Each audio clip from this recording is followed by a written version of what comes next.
Uncle uncle 10 रुपए की ये वाली टॉफी दे दो।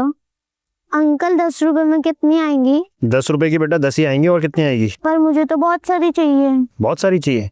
कितनी चाहिए बताओ? मुट्ठी भर के, बहुत सारी। ठीक है तो बेटा तो फिर एक काम कर, तू इस डब्बे में हाथ डाल, ठीक है, और जितनी तेरी मुट्ठी में आ जाए ना उतनी ले ले। पक्का अंकल? जितनी मुट्ठी में आएंगी उतनी मैं ले लूं? हाँ हाँ पक्का, बल्कि दोनों हाथ में ले ले। मना तो नहीं करोगे? नहीं नहीं मना नहीं करूंगा, ले ले। ठीक है। पर अंकल मुझे तो आपके हाथ से चाहिए। मेरे हाथ से चाहिए? क्यों? मेरे हाथ छोटे हैं, कम आएंगी, पर आपके हाथ तो बड़े हैं, ज्यादा आएंगी ना। ठीक है ले बेटा, बहुत है। अंकल थैली में दे दो।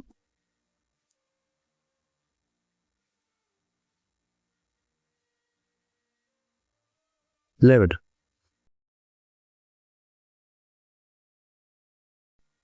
नौवान जी, मेरी एक अच्छी सी नौकरी लगवा दो जल्दी से, ताकि मेरी अच्छी सैलरी हो और मैं एक घर ले सकूं और 2 स्कूटी।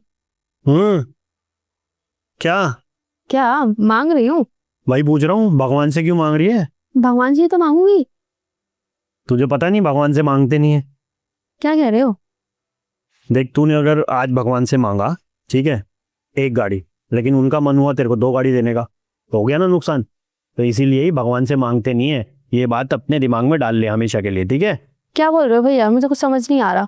देख आज ना मैं तुझे एक कहानी सुनाता हूँ कि मेरे साथ दुकान पे हुआ क्या। मैं दुकान पे था, एक बच्चा आया, उसने मुझे बोला कि अंकल 10 रुपए की टॉफ़ी चाहिए, कितनी आएंगी? मैंने कहा 10 आएंगी, और कितनी आएंगी? उसने कहा लेकिन मुझे तो बहुत सारी चाहिए। तो मैंने कहा कि बच्चा है, वैसे भी रोज़ आता है मेरी दुकान पे, तो आज एक दिन उसे ज़्यादा दे दूँ, उसके पापा भी रोज़ ही आते हैं, तो क्या ही फ़र्क पड़ेगा। तो मैंने कहा एक काम कर, तू डब्बे में हाथ डाल और जितनी तेरी मुट्ठी में आ जाए ना उतनी ले ले। लेकिन उसने मुझे पता क्या कहा? उसने कहा मुझे अपने हाथ से नहीं, मुझे आपके हाथ से चाहिए। क्यों? क्योंकि आपके हाथ बड़े हैं। तो ठीक वैसे ही हम भगवान के बच्चे हैं, और भगवान हमसे बड़े हैं, भगवान के हाथ भी बड़े हैं। हम मांगेंगे तो थोड़ा मांगेंगे, लेकिन भगवान को तो अगर ज़्यादा देना होगा तो वो ज़्यादा भी तो दे सकते हैं ना।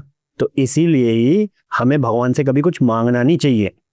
जो उनको देना है, जो उनको सही लगेगा, वो अपने आप दे देंगे। बस हमें भगवान से प्रार्थना करनी चाहिए, उनका ध्यान करना चाहिए, बाकी सब कुछ उनके ऊपर छोड़ देना चाहिए। समझ गई ना? ठीक है। चले?